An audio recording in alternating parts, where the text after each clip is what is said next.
Vivian, I am so delighted to have you here. Thank you in advance for your time. I appreciate you. Thank you so much for having me. I'm excited to have this conversation with you, Wendy. Yes, it's going to be so good. And I I just want to know. start out by asking, how are you saying yes to yourself in this season? I'm saying yes to myself by embracing every opportunity that comes my way that will add value to my life and to the people around me. That's what I'm doing, stepping out of my comfort zone and saying yes to opportunities that will positively impact my life and the people I love around me. Oh my gosh, I love that. I feel like that's the whole conversation. What a beautiful intention. Yes. How was the process of getting to a place where that became your yes? I realize that most times I'm my worst critic. Mm, So I have become extremely intentional about my purpose in life and about stepping out also in faith, knowing that when you're overthinking some things and you get to that point to experience whatever it is you're overthinking, you realize that why did I waste so much energy on this? right. So I have come to just, go with the flow, enjoy life, enjoy whatever I see. Also, last year, July, I lost my older brother. Oh, So he died suddenly. mm, And every time I think about him, I think about all the goals and aspirations that he never got to achieve. sure. So it's also one of those things that propels me. Yes, I have my moments of doubts, but I just ask myself, why not? Why Right. not just do it? Why not experience this? Why don't not just put your best foot forward and try? Yes. And I'm so sorry that it was a tragically sad event Yeah, that gave you that strength, but I love that you are bringing so much good out of that situation. And I think that's so profound for anybody listening. We can use these events as the catalyst that they are, and we can reframe the situation that this is not happening to us, it's happening for us.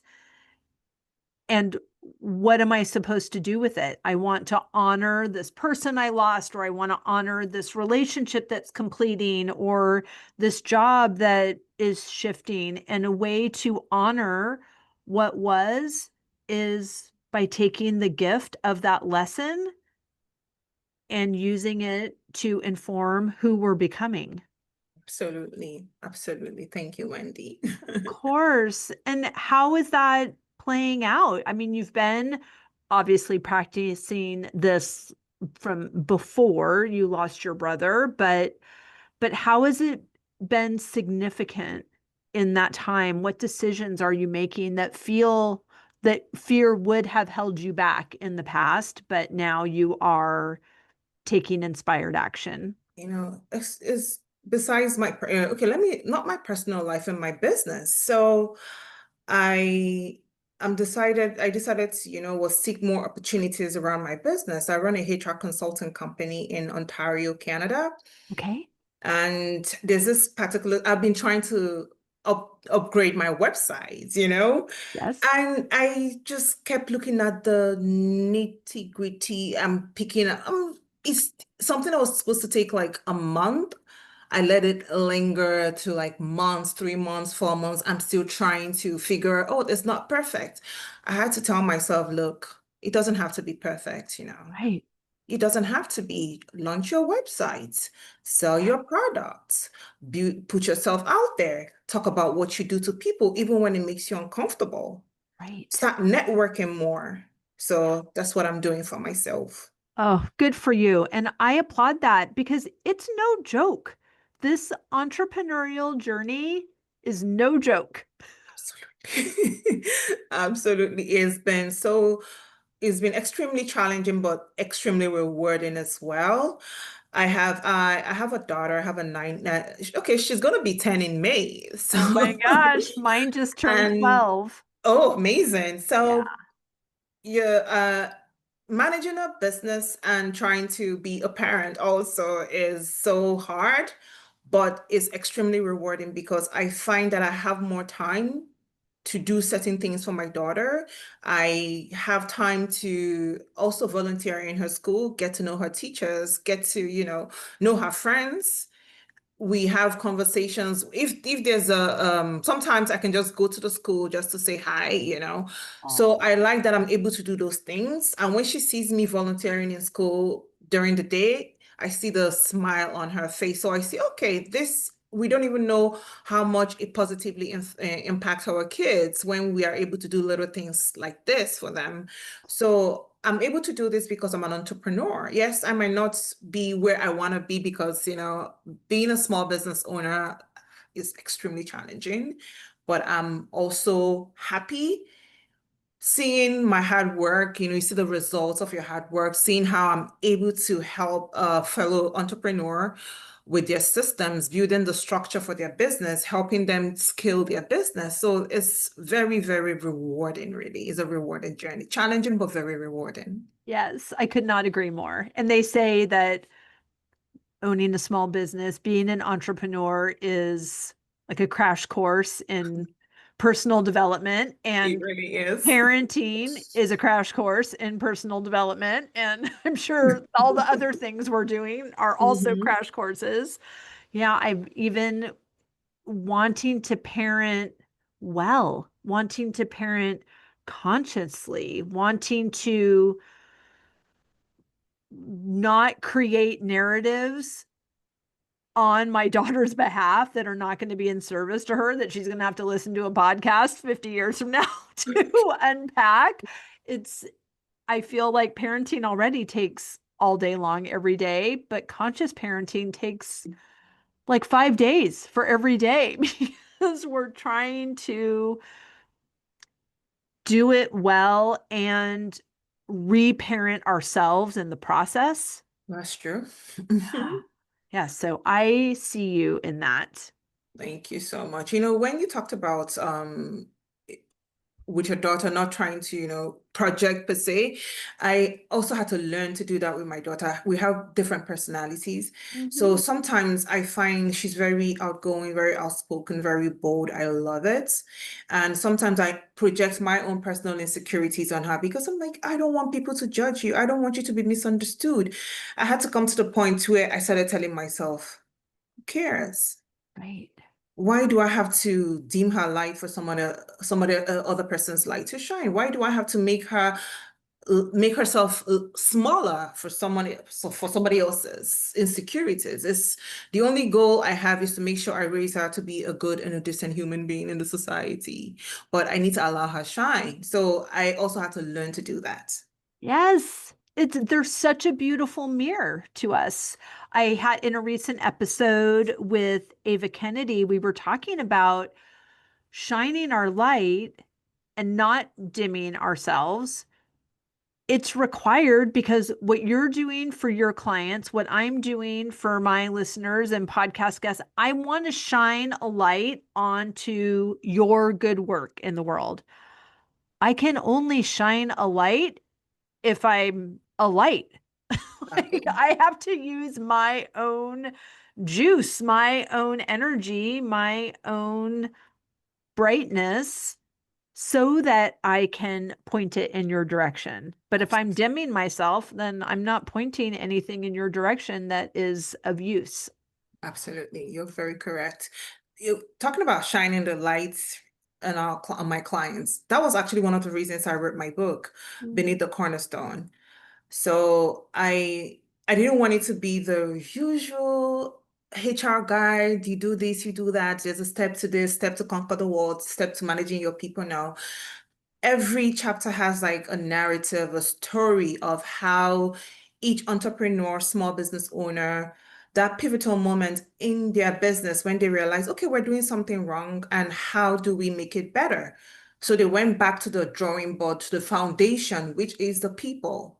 Yes. So in the book, I have steps, and you can, as you're reading it, you can visualize it. I wanted whoever is reading it, even if you're just starting up your business, you don't have to be a professional in whatever you do. You don't have to be a pro in what you're doing. If you're just a solopreneur trying to figure it out, even if you're a mom in the house trying to manage your home, you can read it and just see. My business is, I want people to look at HR and not get intimidated by it. Mm.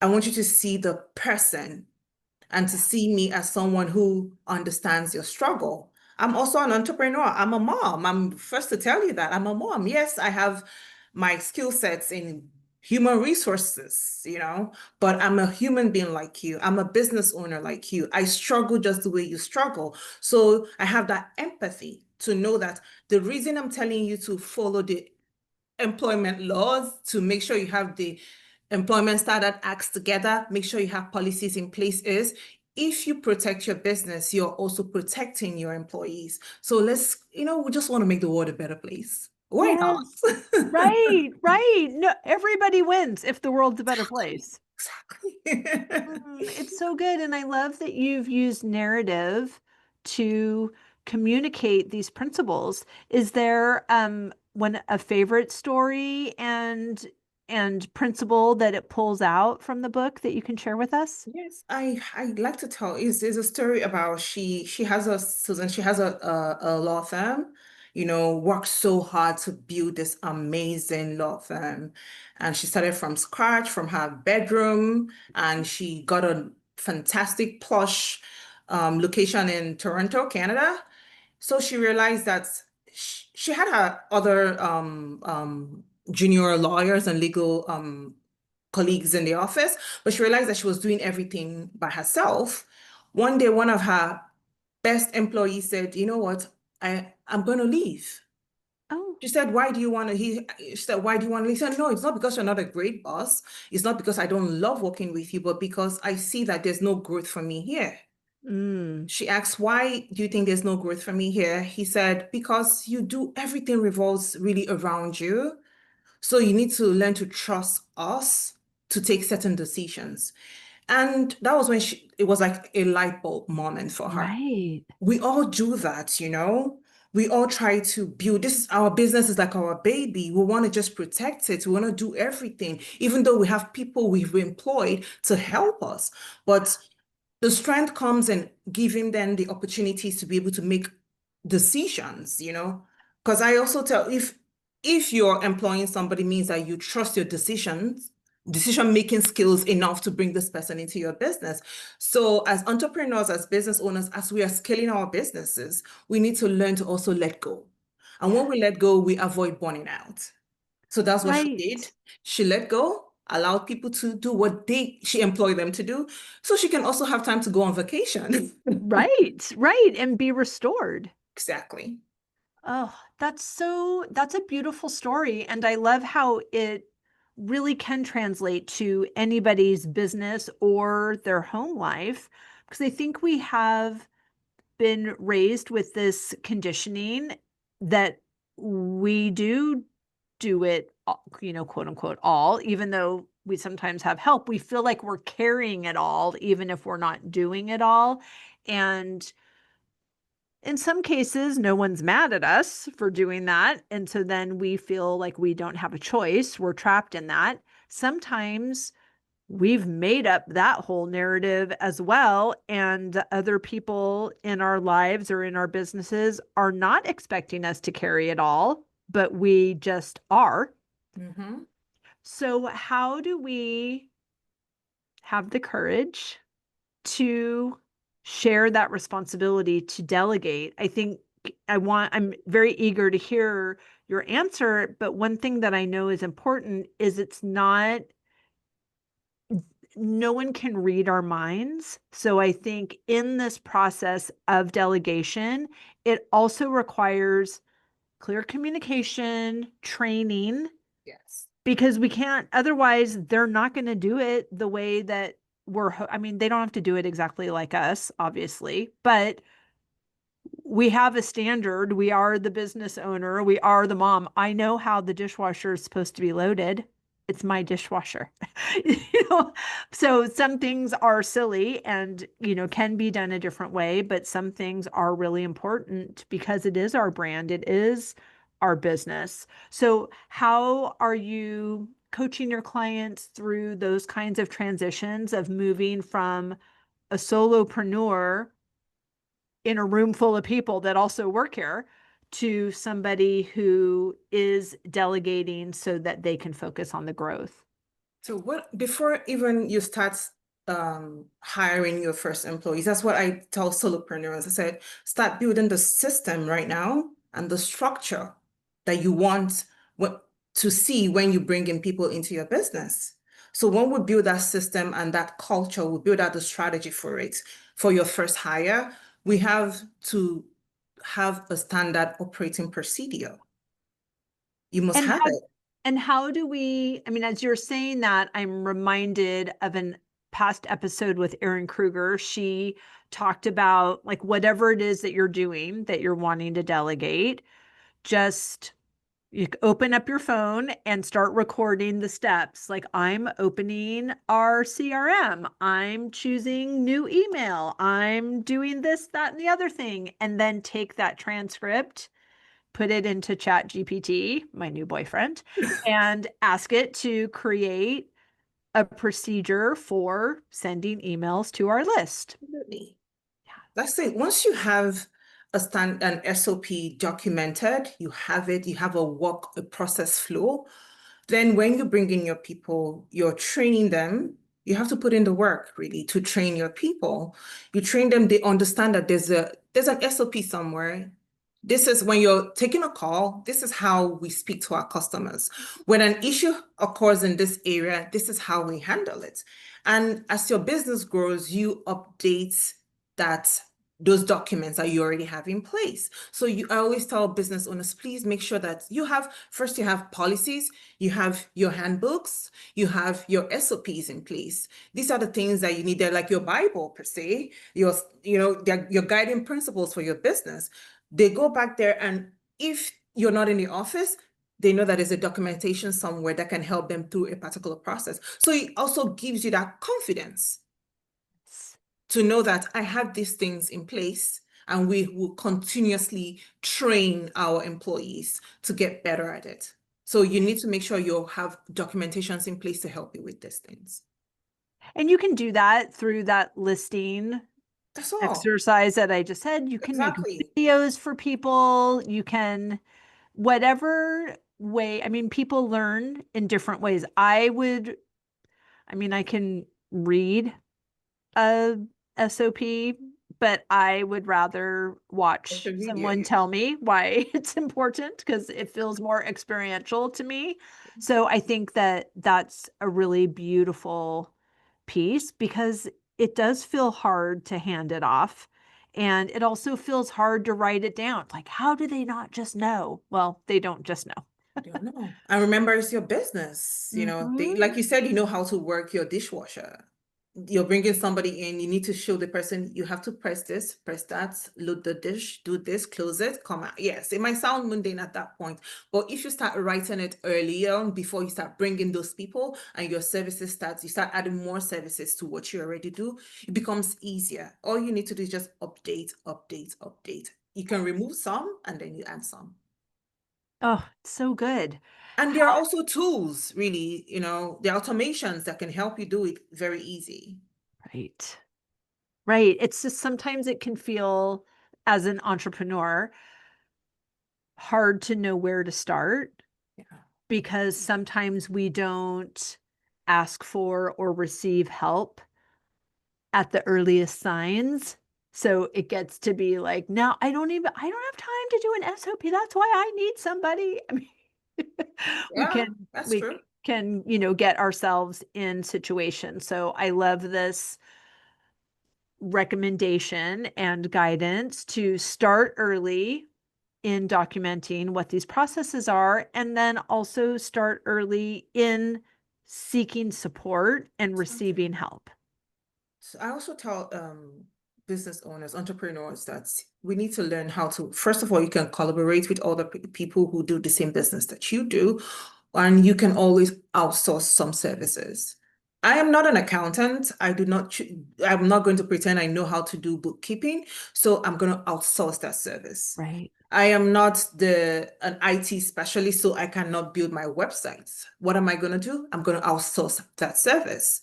Right. So whatever you know you can do you can find businesses that can help you do it at discounted rates, or you build relationships. You can have those conversations with other entrepreneurs to find other entrepreneurs like you who are skilled in those areas that will also support your business. We need to be vulnerable. I know it's hard to be vulnerable enough to say, I don't really know this, I need help. Mm-hmm. But we need to start learning to do it. Some people will offer you help, yes, some will not, but keep trying. You never can tell.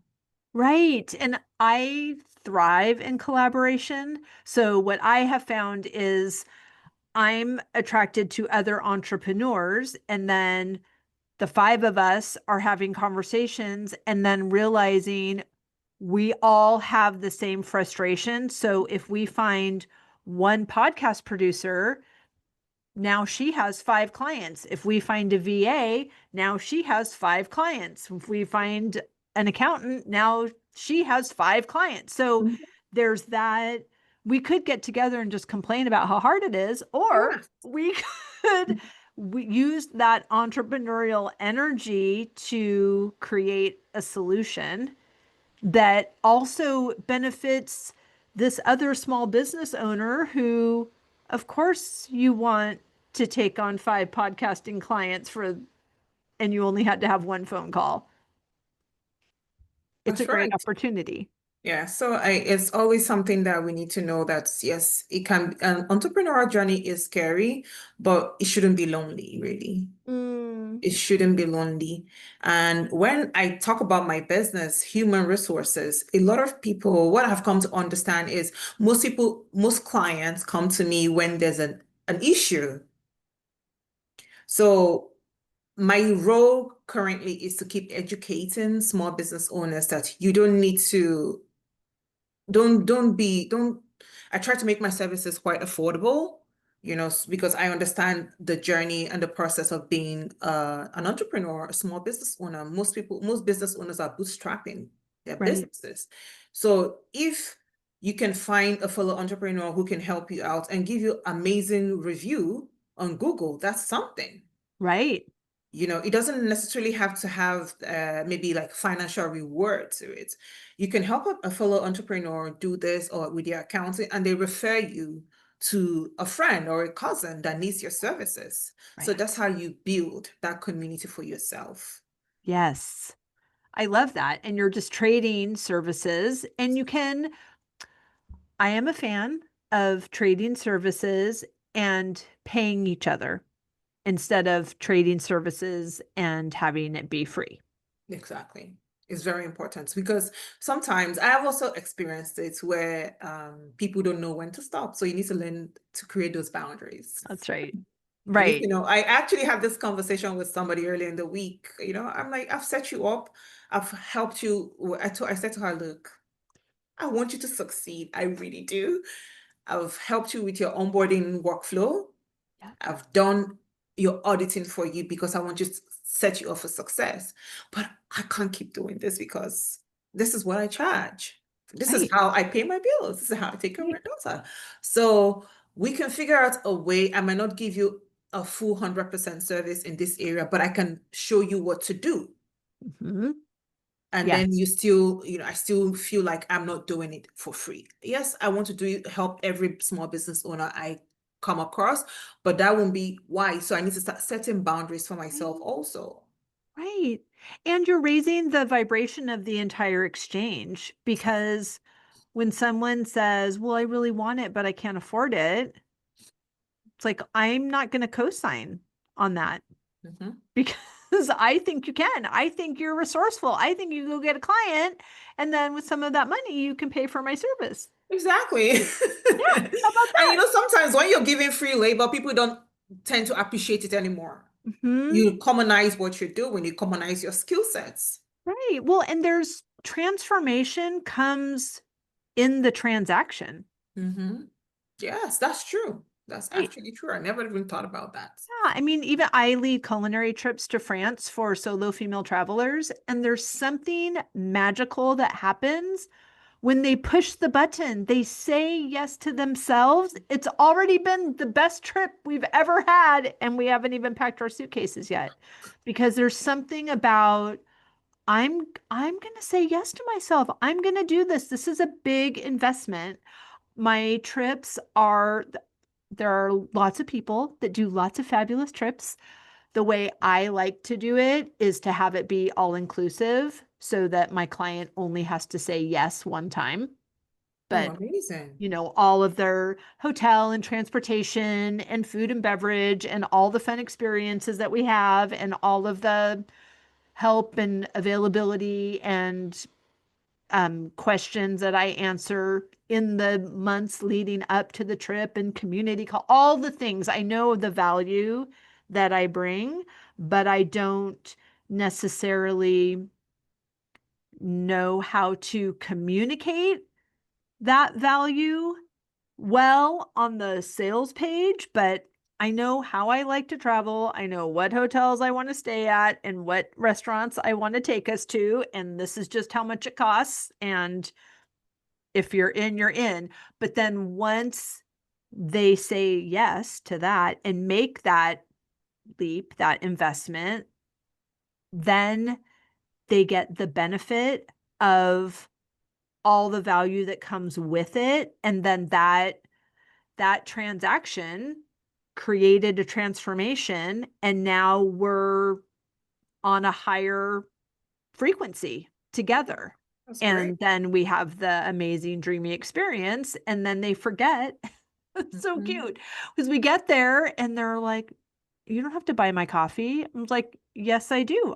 This is all, You you already only paid have for it. to pull out your handbag when you're shopping and you want to buy something for yourself. But other Mhm. than that, this is what this is.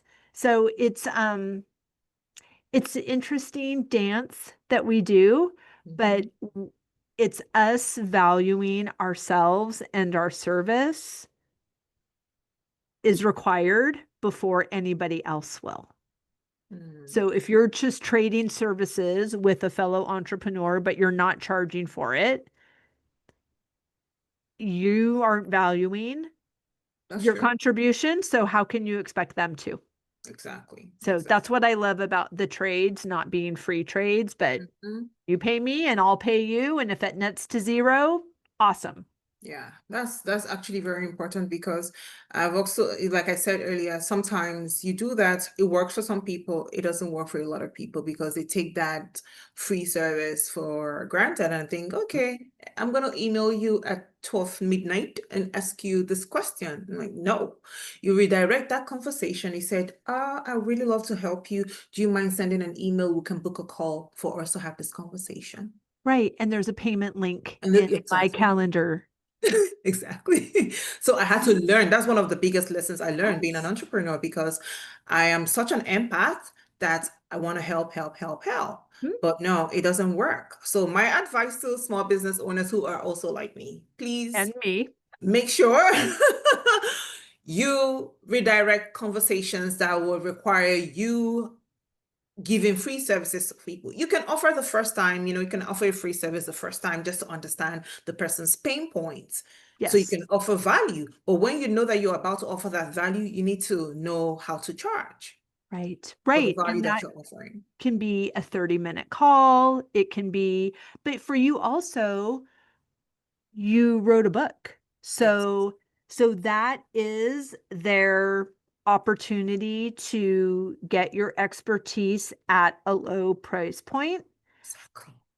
If they're going to book a call with you, it's going to be, maybe you're doing a 30-minute discovery call to see if you're going to work together, but then that's it.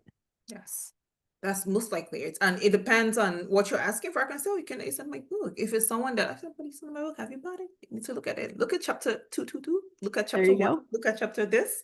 Yeah. You can, but if you want us to have more conversations about this, then this is what the value that your investments this is what you're investing, the value that your investments will get from having this conversation with me. Right. And that it's an up level. It's an up level for you as the business owner to say, listen, I love being in service. I love that you have my phone number. I also offer this as a service, as a paid service, and I'm going to need you to use the paid service. How do you have that conversation? I've had that conversation. That's when you have to know how to redirect it. When Right. somebody's asking for something free, or something that you know that is tilting towards being a free service, you say, you know what, I will definitely want to hear more about this. This is the link to my Calendly or booking link. Book for a 30 minutes or 1 hour one-on-one conversation about this. And sometimes it's paid, sometimes it's free. But if Mhm. you know, what I always do before you start offering the value, make sure you charge for it, please. It doesn't mean you don't want to help people. You have to make sure you have that roof over your head to Right. continuously help other businesses. Right. I mean, I think it's our conditioning that says, well, it comes really easily to me, so I should just give it away for free. You know what? I had to learn. I told Right. myself one day, if it was that easy, why are they not doing it? Right. I mean, I feel like it is our conditioning like, oh, God gave me this gift, so I'm just supposed to Give it give for it up free. for free. Mhm. And I that's not in the Bible, actually. And so I think we get that messaging pretty early on, but I would love, just if you don't mind, like how do we, like let's say in my case, for Okay. example. So I have people in my life that love this podcast, that are completely on my wavelength. They feel that my advice is in service to them, and they reach out, and I'm so eager. Yes, yes, I would love. Oh, yeah, say more. Okay, blah, blah, we have a conversation. And then the next day, there's another one. And then the next day, there's another one. And then there's four. And then there's a voice memo that's 13 minutes long. And then it's like, okay. So if I have been allowing this behavior, but it's no longer feeling good to me, how would you suggest? I'm going to my HR director. How would you suggest that we recalibrate something that we've already been allowing, but it doesn't feel good anymore? So this is when you become, you think about yourself. They said self-preservation is what the Yes. first law of nature. So you need to think about that and say to yourself, I have a child to feed. Mhm. I need to keep this roof over her head. I need to pay my phone bills, my internet bills. So if you keep giving this free advice or free services, if you keep giving this advice and services for free, how am I going to do it? And you need to, even though it comes very, very easily to you, it's a gift that God has given you. Mhm. So you also are required to get some level of revenue from it to be able to help yourself. And because you also have to invest back in yourself. So what do you do to someone who continuously come to you for freebies? Mhm. I said it earlier, you will need to learn to redirect that conversation. If she calls you, oh, I have this, because I've experienced this, so I'm speaking from Sure. experience. Yeah, I know. Oh, What's most personal is most universal. That's I why I'm have this asking. issue. I'm like, okay. Can you send me an email? That's what I do. Yeah. Can you send an email? So I'm redirecting that conversation. And when they send an email, this, and this is what I already have a contract, a proposal. That's why you remember when I talked about the SOP. You must have an SOP even for yourself. Okay. So these are the things that you need to know, the steps that you need to take for your business. You already see, this is the problem I have. I'm having issues with my employees. They're coming to the office late, or they're having conflicts in the office. You see, they have 3 or 4 issues. You know what you're going to charge to be able to give advice on those things. Mhm. You send an email, you send a link for you people to have that one-on-one conversation. This is how I'm going to help you do this. You're not putting in exactly what you would do, but I know how I'm going to help you do this. If you have a proposal, I have a proposal. I have a link, a tool I use is called Dupsado. Okay, now I'm plugging that here. I, It's I called send the what? contract, What is Dupsado. it? Okay. So I send you the contracts. I'll tell you, okay, this is the problem that you have from what you explained to me on that email. This is how I'm going to help you. I'm not giving you the entire way. This is how I'm going to help you. Mhm. This is how much it's going to cost for me to help you do this. Yeah. If you're okay with it, let's continue this conversation. It's very queenly. Yeah. And And that's if my somebody, what you need to desire. understand is someone that respects your services, unless they don't have the resources or the budget for it, that's when you negotiate and say, okay, because of this and that, I'm going to give you 30% off or 15% off. Or we can do a split payment. You pay now and you pay 4 times, so you give them options. But if they respect your service enough for them to seek your advice, they have to be willing to also invest in it. Right. And I think that, obviously this situation has nothing to do with the other person. No, It absolutely has nothing. to do with me. It has Yeah. to do with what am I valuing? Mhm. And, often people will reach out to me and say, I'm interested in leading retreats in France. I'm interested in opening a bed and breakfast. I'm interested in becoming a wedding planner. I'm like all the things that I've done. Can I Mhm. just pick your brain? And I need to no longer let people pick my brain for free. Somebody was 'Cause- telling me, I can't remember the person, some digital a consultant or a creator, one of those big names. He charges $100,000 for you to meet him. People charge for conversations. Right. That's why it's called consultation. People, you go to the doctor, 10 minutes, the doctor is going to charge you consultation fees. So don't feel bad about it. You have to add value to what you're doing. And that's how they respect what you do. So Right. you're not going Right. to go to the doctor and say, oh, I have a headache. And it is, oh, don't worry, I'm going to give you free 10, 15 minutes. No, you're going to pay for it just to have a conversation. If you're going to talk to a therapist, you pay the therapist. So when you have this knowledge, that's why you have years that you invested in gaining all this knowledge, all these skill sets. You need to value it enough for people to respect it enough to pay for it. I know sometimes if you're an empath, you want to help everybody. Right. You It's want to like help, but like I said, it's not them, it's me. yes. It's me, like, am I really going to own this? Yeah. Am I like, can I do this? Am I going to just keep relying on Mhm. divorce settlements, or am I actually going to, like, You're, make you're my own generate my own wealth? I have exactly. I big remember you have a plans. daughter that you need to create that generational wealth for. That's right. How are you And gonna do it I with the have big knowledge you plans. have? Mhm. Yes. And like I said to you, even if you're the only one running your business right now, you need to have your policies in place really for yourself. Yeah. Create those policies for yourself, create the culture you want, because at some point, if you look at yourself in the next 6 months, in the next 1 year, how do you see your business? Where do you see your business?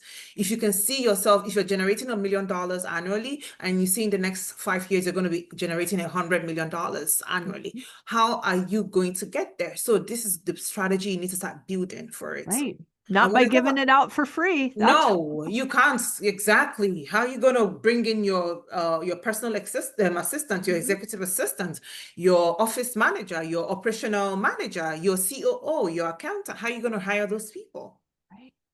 Yeah, it's so fascinating to me because, again, as in this conversation, which I'm so appreciative of it, because even if someone's listening and they're like, oh shoot, I've sent her a mess, I've asked her that question. Like, I am not talking about you. I am talking about me. Like, seriously, it is okay, Wendy Harrop, like, let's clean up. Let's do Exactly. this. What are you? I mean, I've been an entrepreneur since 1991. So I have developed these practices as a child, I was a little girl. I mean, I was so young. I was 19 years old, I think. Was I? How old was I in 1991? I don't remember. Anyway, I was very young, 20 something. And I have carried that juvenile mindset that Mhm. is not in service to me. But it's not that I keep every day saying, I decide to run my business like a 20-year-old who doesn't know what she's doing. No, it's running unchecked in the background that it's you're not supposed to pay for what comes easily. Like, I don't even know. It's such a dumb narrative. Like, I can't even verbalize Hey, it because I don't even know what it is, but I'm giving it so much power in my life and practices because it's a habit. And a belief is just a thought we keep thinking. So I'm going to create a new belief that my expertise, my information, my knowledge is valuable. I value it. I paid in years and experience and cash to gain that information. And if somebody would like to pick my brain, I will happily send them my calendar link with a payment associated with it. hey. And I will also honor my own decisions. And if somebody doesn't like that I'm charging for my time, then that's between them and Jesus, not has nothing to Exactly. do with And they're me. not your core they're not your clientele base. They'll move. People who will value your services, who will pay for your services, will pay for your services. Right. People who respect what you do will pay for your services Yeah. because you know the funny thing, if they call you for that advice and you're not willing to give it, they're going to go somewhere else and that person is going to charge them. Someone they don't know is going to charge them and they're going to pay because they don't know that person. If Right. I was telling a friend of mine who runs a business, his security, he's also my client now. He runs a security installation systems business. And he was telling me, I can't pay my rent. I said, why? What happened? He said, because my clients haven't paid me. Oh, we have such great relationship and they haven't paid me.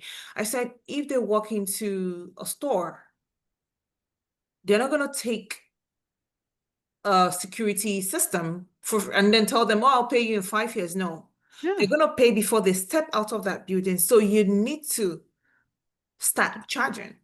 Right. You need to tell them we have a contract because I love to have, it's important we have contracts with people. I have a contract with you. This is the stipulated time for payment. You can give me 50% upfront, and when I'm done with installing the security system, you pay me the final 50%. Or you pay me 30% upfront, 70% after the work is done. But you need to start adding, creating those boundaries first of all, and respecting what you do enough to charge for it. Right. Right. And like I've said 85 times, it has nothing, it is not the other person. No, it's not. They are It's you. not, they're not even, if I sent the link with the payment, they would be like, oh my gosh, of course. Yes, Exactly. of Sometimes you're course. overthinking it because Oh, sometimes the people who appreciate 100%. you will want to also support you. Yes.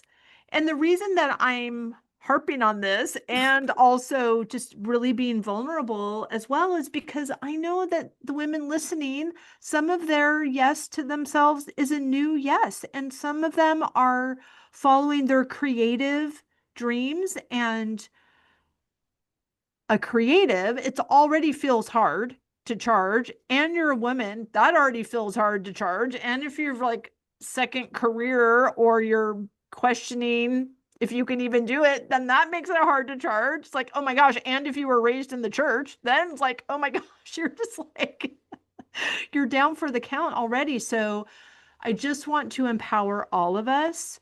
Nobody is expecting you to give it away for free. So stop. Or Yes. don't start. That's even better. Mhm. And if you're uncomfortable, especially if you're in the creative space, you don't know how to start charging, you research what the successful people in that field you're in, what did they do? How did they make their money? Because they did not become successful by doing it for free. That's right. That's right. And when you are generating wealth, you can be benevolent with it. And Exactly. you You can see how give you're that gonna, away. yeah, the service to the world. You can Hmm. give to charities, you can support other people, you can support other entrepreneurs who are growing, so that's Yes. how you're gonna do it.